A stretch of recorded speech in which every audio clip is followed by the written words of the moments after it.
control the vertigo.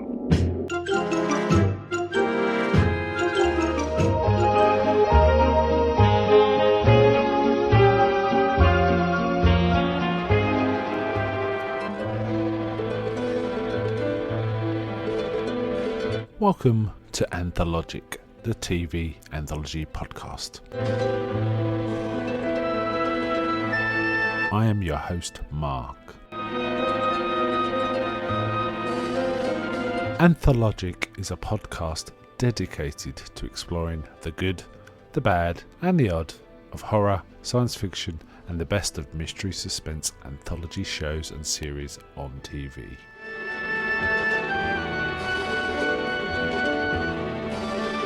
Join me as we slip through the cracks of reality to approach the extremes of experience, where we can peruse the stories and art of a sinister fairground of strange and wonderful rides.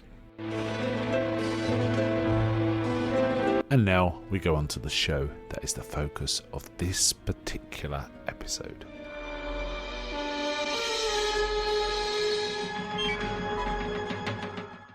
Welcome to Anthology. We host Mark. Today we are talking Night Gallery. We are talking Season 2, Episode 4, where 4 stories are covered of varying lengths.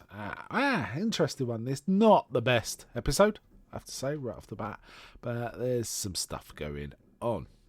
Right, let's talk about it. First segment is called A Fear of Spiders. This was written by Rod Serling, and you can kind of tell his style is very distinctive. First aired on October the 6th, 1971. The whole episode, of course. This stars Patrick O'Neill, who is a terrible writer. Sorry, I should say that again. He's a successful writer, but he's got a terrible personality.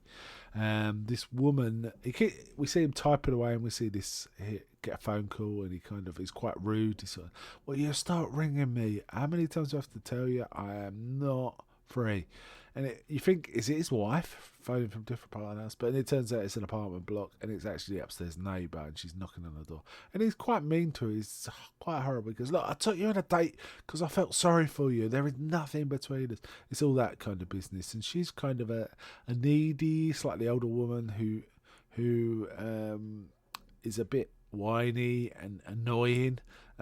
But she seems to have a good heart, and he's just being a bit of a dick. So this goes on, but then he sees a spider down his sink, and it freaks him out. And we find out he's got arachnophobia.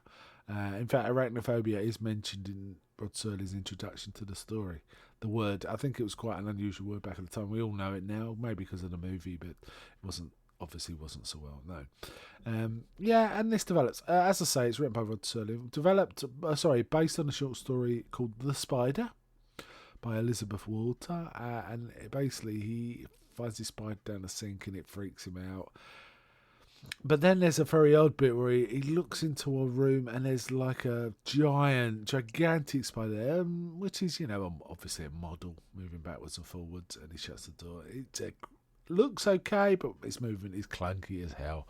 And he goes upstairs, and he starts talking to her again. And says, look, I'm sorry I was rude. Can you come and help me about this spider?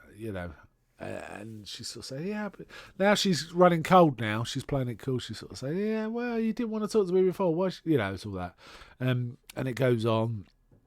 And essentially, when they get back, she doesn't really believe him. That's the thing. And when they go down to his apartment, and he claims he's in a certain room, she kind of locks him in there for a laugh and leaves him screaming. But we know there's a giant spider in there, and that's how it goes, and it ends. Okay. Not a story that really delivers much, apart from talking about how you should be nice to people, perhaps. But yeah.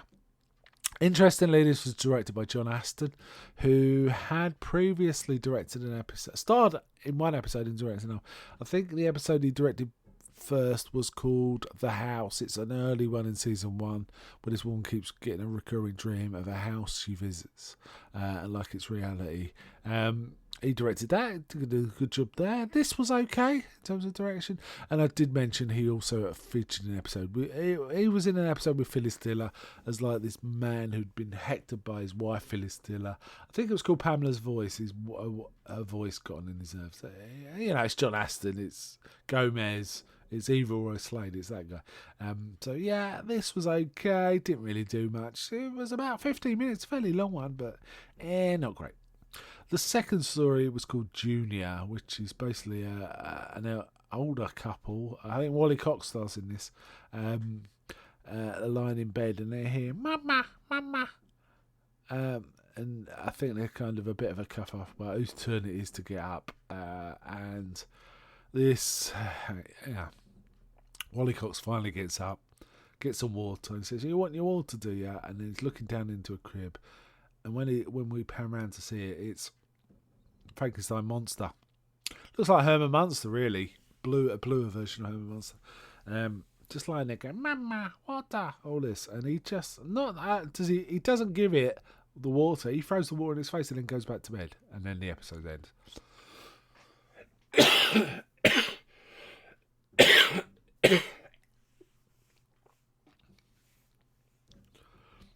And then the segment ends.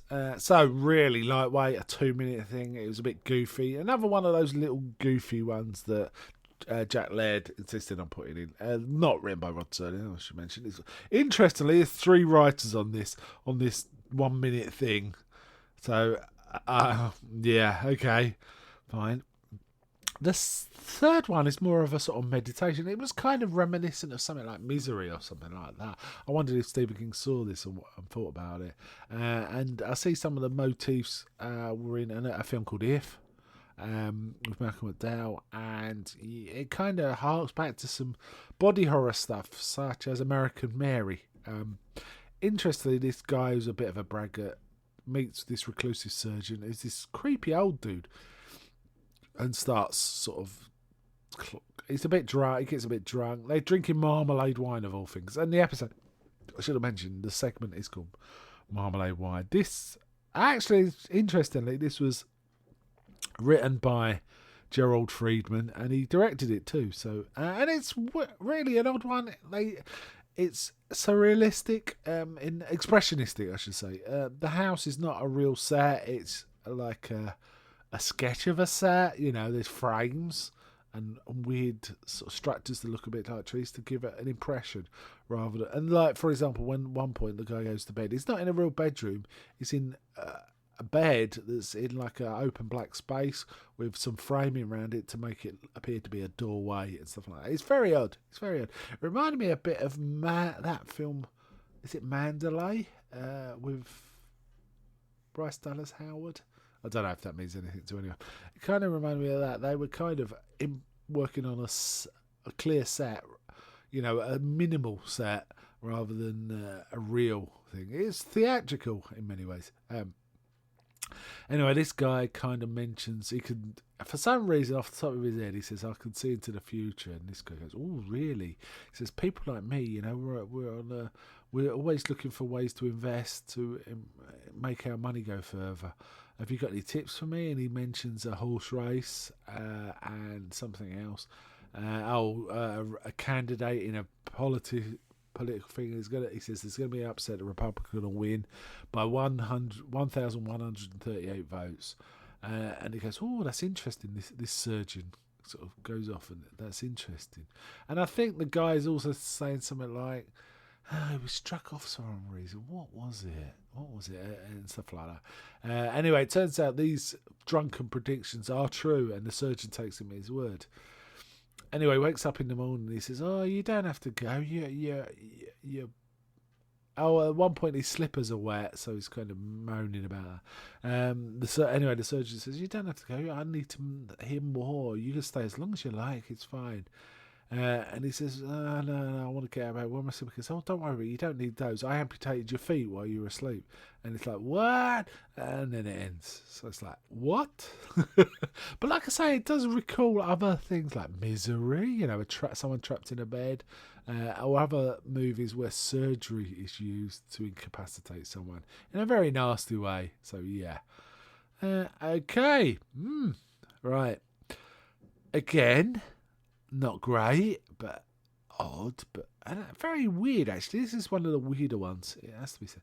Okay, so we get to the fourth one. This one we're back to Rod Serling. Rod Serling wrote this. Directed by Jeff Corey, who's also an actor, who was actually in an earlier episode, acted in an earlier episode.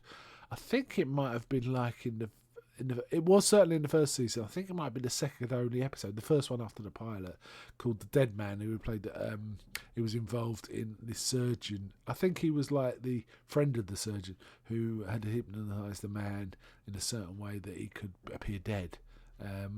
So Jeff Curry. You'd probably know him if you saw him. He's got heavy eyebrows. He's been in stuff like The Outer Limits 2 and stuff like that. Anyway, this one is called The Academy, written by Rod Serling. So this has Leif Erikson and Pat Boone. Pat Boone is like this guy trying to look at this military academy for his son. Leif Erikson is showing him around. He's like the general kind of figure, showing him what the nature of it. And it looks like a really harsh and brutal place.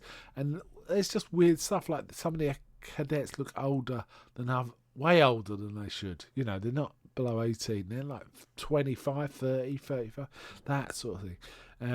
And Pat Boone's character is kind of a bit perturbed, but maybe not. And they're sort of saying, how long does it say? You know, and they're going through the mechanics of it. You know, please don't. He can't have a home visit in the first year because he got used to the academy and stuff like that.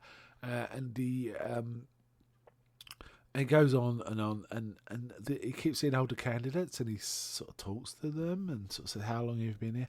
And it appears, basically, at the end, he asks Leif Erikson, "How long do people stay in this academy?" He goes, "They never leave. They never leave."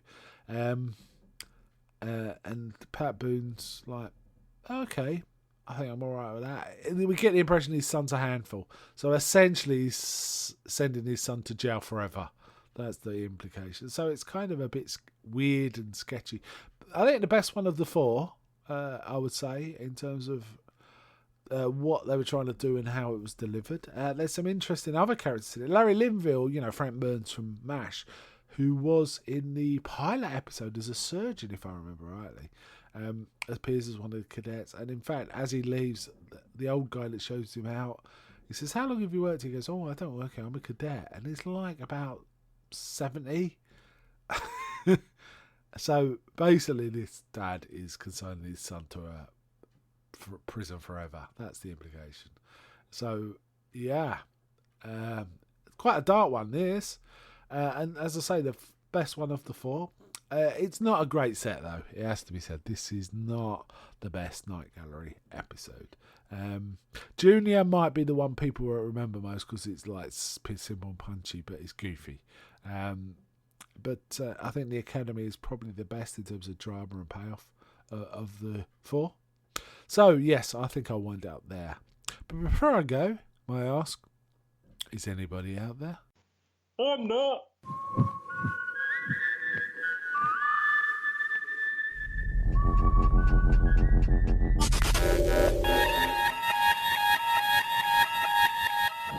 We now return control of your television set to you until next week at this same time, when the control voice will take you to